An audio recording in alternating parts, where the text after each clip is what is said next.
some level with our next presenter. So we're so glad that he's in the region and we can include him. And it's an honor and a pleasure to introduce Greg Warburton.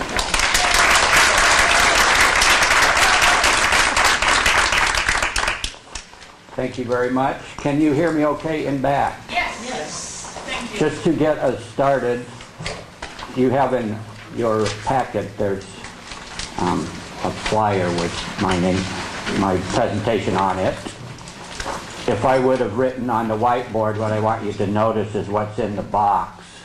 So if you would spend your morning with me thinking we're under the umbrella of mental and emotional self-management skill training. In athletics, they just use the phrase mental aspects of game or mental training. But I'm working with athletes of all ages, and in my life, if you will, I've spent 30 years in mental health with kids and teens and families. So I'm not imagining the whole audience is not full of athletes, is that fair to say? But there are several who are masters athletes or recreational athletes. If you do not have any interest in athletics, let's begin right now to generalize. We're talking about performance, talking about peak performance, if you like that phrase, talking about consistent top performance. Imagine entering any arena in your life and you do not have to begin nervously. So the athletes who say, I just have to get through the butterflies, when they know these methods, begin to learn they don't have to start nervous. Okay? The other thing I want this presentation to be, my other soapbox, is practical and applied. So especially in the sports arena, there's lots of advice giving, like stay positive, keep your emotions off the field or the court, never think negative. If you're stressed, just get rid of it. That kind of advice. The breakdown in the process for generations is it's not linked to any methods. So I've spent 30 years with some of this material, 15, 20 years with some of it, and for a dozen years with the EFT energy psychology component, so that we have a way, things we can actually do. And if anyone can read what I wrote up here on the left-hand side, that's another soapbox of mine with athletes. Esset Carp mental training.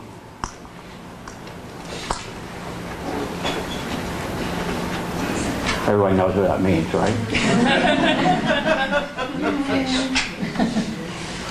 So Esset Carp, Esset Carp, Esset Carp, please. We're very clear in this world the value of practicing art, music, sports. We're not so very clear about the value of practicing mental and emotional skill training, if you will. So we're talking about skills that, because you people seek out the information, probably already know or will learn. The general public, this information is never taught in schools and it's not taught on the athletic field. I grew up as an athlete. My father was a coach and I played all the sports and I was good in my town. And then most of you know that good ends somewhere between college and professional sports. So I chose to get an education in college.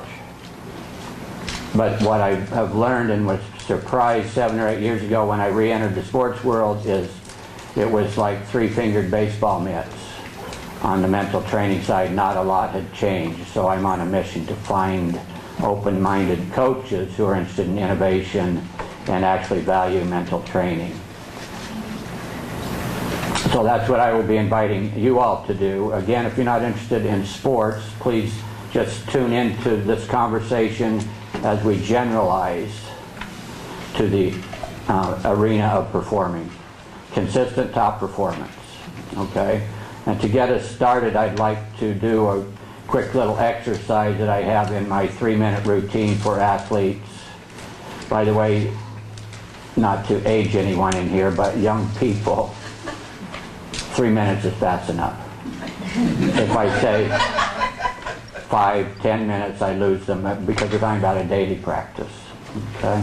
The intention, because our brain runs our body, and these young athletes are often very surprised to learn that the thoughts they have about their athletic performance do not simply stay in their brain, especially when they think the same thought more than one time.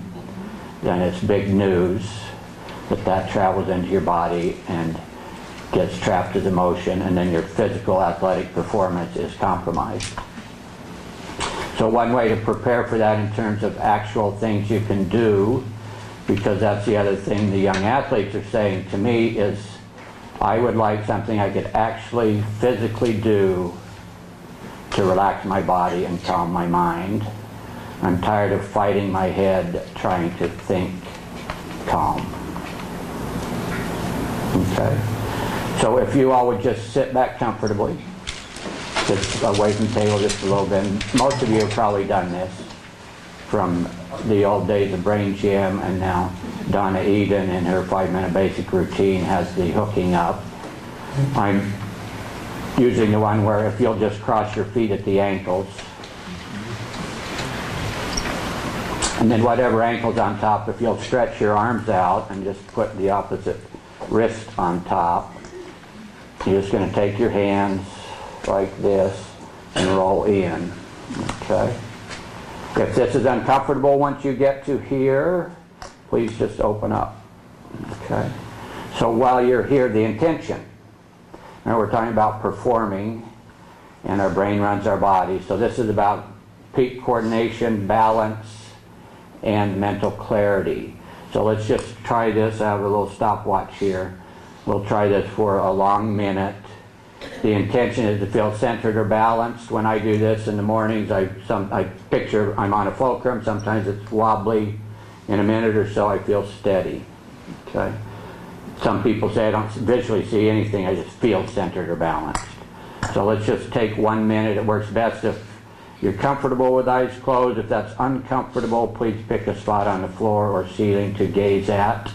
I will keep time, breathing in through your nose, out through your mouth, intending to feel centered or balanced. Ready, set, go.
So now please rejoin at your own pace, unhooking hands and feet, and begin to scan your body head to toe in some detail and just see what you notice.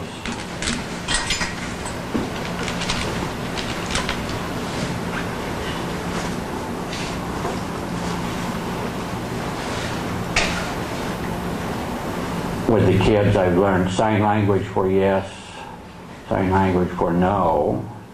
Yes, you want to make a comment about how you feel? Or no, you do? Yes. I feel more in touch with being grounded, and my shoulders are much happier. Good. Could everyone hear Carol? Much more in touch, and her shoulders are happy. Okay. So imagine young baseball players. I work a lot with Oregon State University baseball. And one of the kids last year showed me on his iPhone, he had a picture of 4 of the kids leaning against the locker, lined up. I still have to get that picture, but point being, the kids are using this now. A dozen years ago, the earth was flat in this, especially in the sports arena. If you are newer to the field, your timing's good. There is momentum. It's catching on. It's not so woo-woo. And we've got a group here who can present skillfully and normally, so that people don't go, what is that you're doing? Okay. So it's happening. And it's happening in sports. And the other thing with the athletes that I'm having them do is tune in not just for their athletic performance, but for their academic performance. So I want to show you a quick shortcut. So imagine with me that I'm going to, and please begin to read your body right now, because the skill of certainly a mental, emotional, self-management skill is being aware of our body.